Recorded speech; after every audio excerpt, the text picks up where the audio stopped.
सभी को नमस्कार। करियर फर्स्ट चैनल पर आप सबका स्वागत है। डिक्टेशन लिखने के लिए तैयार रहें। Ready start. महोदय, योजना पर वाद विवाद सच्चे अर्थ में एक राष्ट्रीय विचार विमर्श का अवसर है और मुझे प्रसन्नता है कि सदस्यों ने इसे गंभीरतापूर्वक लिया है। हालांकि इसकी आलोचना भी बहुत हुई है। ऐसी आलोचना सुनने के हम अभ्यस्त हो चुके हैं। पहले इसका लक्ष्य योजना का विचार ही हुआ करता था। सौभाग्य से वह बात अब नहीं रह गई है और हम विकास की ऐसी सीढ़ी पर पहुंच चुके हैं जब मुझे आशा है कि सभी दल योजना के विचार का अनुमोदन करते हैं।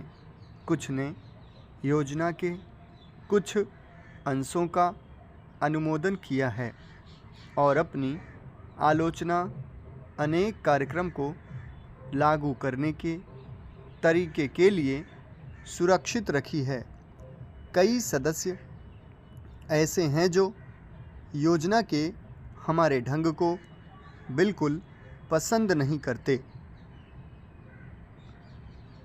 अब यह स्पष्ट है कि हम में से प्रत्येक व्यक्ति के रूप में नहीं बल्कि दल के प्रतिनिधि के रूप में कुछ विचारों के पक्ष में है और कार्य संचालन के किन्हीं विशेष तरीकों को पसंद करता है।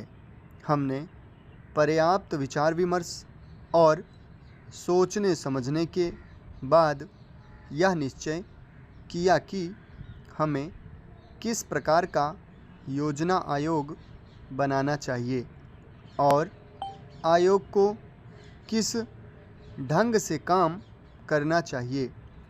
योजना आयोग में निर्दलीय, स्वतंत्र विचारों वाले और गैर राजनीतिक विशेषज्ञ होते हैं, लेकिन वे पूरी तरह से योजना के लिए जिम्मेदार नहीं होते।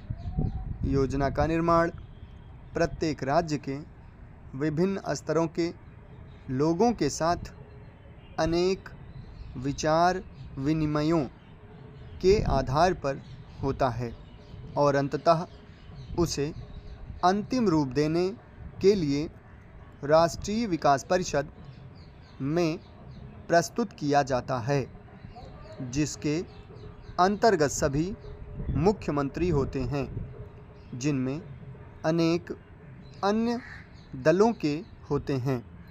वे मिल बैठकर अपने विचार व्यक्त करते हैं। यह ठीक है कि इन बैठकों में मतभेद भी होता है, जो सामान्यतः योजना के तरीकों को लेकर नहीं बल्कि अधिकांशतः इस पर होता है कि किस राज्य को कितना पैसा मिलना चाहिए। हम जानते हैं कि हमारा कोई भी ऐसा कार्यक्रम नहीं है जो हमारी पूरी जनसंख्या की आवश्यकता के लिए पर्याप्त हो। सभी समय उपलब्ध साधनों और जनता की आवश्यकता के बीच सामंजस्य के लिए प्रयास करना होता है। यह सोचना होता है कि क्या किया जाना चाहिए अथवा एक दूसरे क्षेत्र के लिए क्या किया जाना चाहिए।